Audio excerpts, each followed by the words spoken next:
इस बीच 6 बजे इंडिया गठबंधन की बैठक शुरू होने वाली है और खड़गे के घर पहुंचे हैं इंडिया के नेता। थोड़ी देर में ये बैठक शुरू होने वाली है। 5:23 हो चुके हैं और अब आप समझ लीजिए कि लगभग 40 मिनट से भी कम का समय। पीयूष इस वक्त हमारे साथ लगातार बने हुए हैं खड़गे के आवास से। पीयूष, फिलहाल बताइए, कहा जा रहा है कि नेताओं के आने का सिलसिला शुरू हो गया है, कौन कौन पहुंचा अभी तक? देखिए, अभी तो कांग्रेस के ही कुछ नेता पहुंचे हैं, जिसमें से केसी वेणुगोपाल प्रमुख हैं और थोड़ी देर में अखिलेश यादव के आने की सूचना मिली है। थोड़ी देर में वो यहां पर पहुंचेंगे और इसके बाद जो बैठक है वो शुरू होगी। इसके अलावा टीएमसी के जो अभिषेक बनर्जी हैं वो भी थोड़ी देर में पहुंचेंगे और अन्य नेता भी पहुंच रहे हैं। यहाँ पर काफ़ी जमावड़ा है। आप देख सकते हैं कि पहले आप देख सकते हैं यहाँ पर, मैं अपने सहयोगी से कहूँगा कि यहाँ पर दिखाएं कि किस तरह से जहाँ पहले सुनसान और वीराना हुआ करता था, आज वो घर इस कदर यहाँ पर लोग मौजूद हैं और बड़े पैमाने पर मीडिया भी यहाँ पर मौजूद है।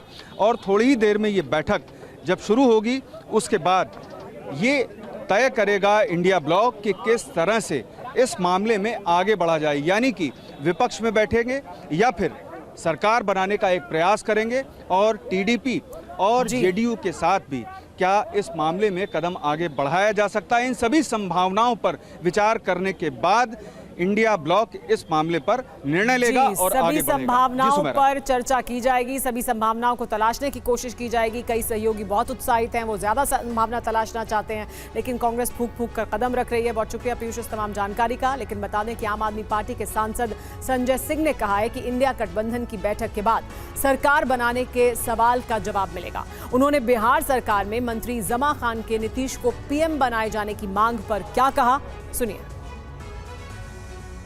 सरकार बनाने में आगे बढ़ते हैं तो क्या जो चेहरा होगा प्रधानमंत्री का, उसके निर्णय जो है वो कांग्रेस पे टिकेगा या? देखिए, अभी ये सारी बातें करने का कोई मतलब नहीं है। पहले बैठक हो जाए, बैठक में आपस की चर्चा हो जाए, उसके बाद ही कोई निर्णय लिया जा सकता है ना।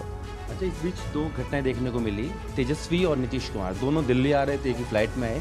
उसके बाद जो नीतीश कुमार के मंत्री हैं जमा खान, उनकी तरफ से मांग की गई है कि नीतीश कुमार एनडीए के प्रधानमंत्री के चेहरा हों और उनके नेतृत्व में सरकार बने तो और भी दल उनके साथ आ जाएंगे। तो अब देखिए उस पर मोदी जी क्या निर्णय लेते हैं। अगर उनके मंत्री ने मांग की है, उनके दल ने कहा है कि नीतीश कुमार जी को प्रधानमंत्री बनाया जाए, तो अब ये फैसला तो बीजेपी को, आरएसएस को, मोदी जी को और उनकी पार्टी को लेना है। बहुमत का आंकड़ा आपके पास भी नहीं है, क्या ऐसी कोई डील इंडिया गठबंधन में दे सकता है नीतीश कुमार को? मैंने कहा ना कि अभी आज शाम की बैठक है, उस शाम की बैठक में क्या चर्चा करके तय होता है, उसके बाद ही कुछ हम लोग बता पाएंगे।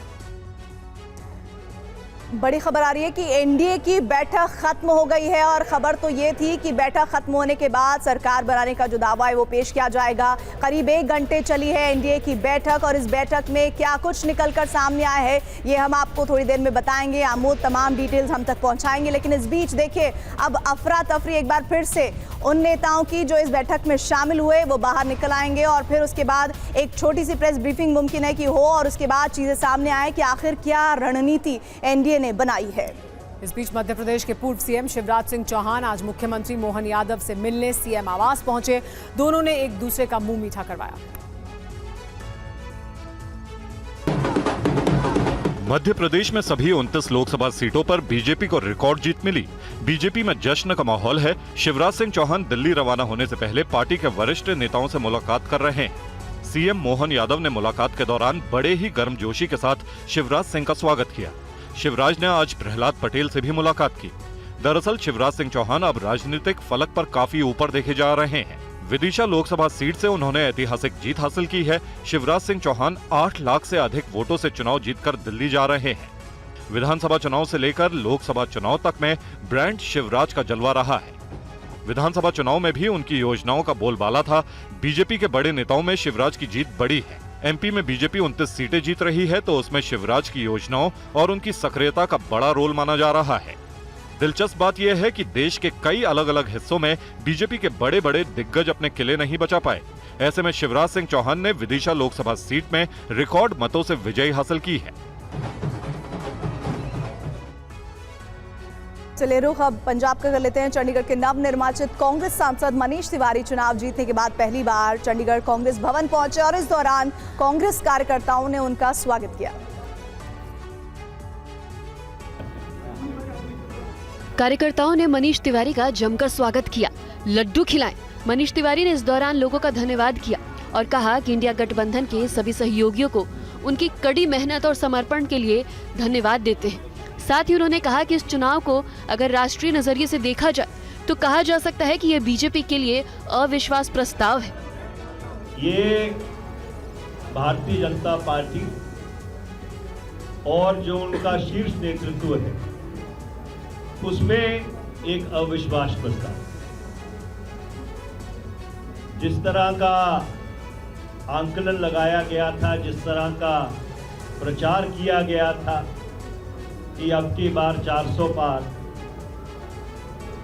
वो और जो वास्तविकता सामने निकल के आई है उसमें जमीन आसमान का फर्क है। मनीष तिवारी को चंडीगढ़ में 2,16,657 वोट मिले। वो बेहद क्लोज मार्जिन से जीते हैं। उन्होंने बीजेपी के संजय टंडन को महज 2504 वोटों से हराया है।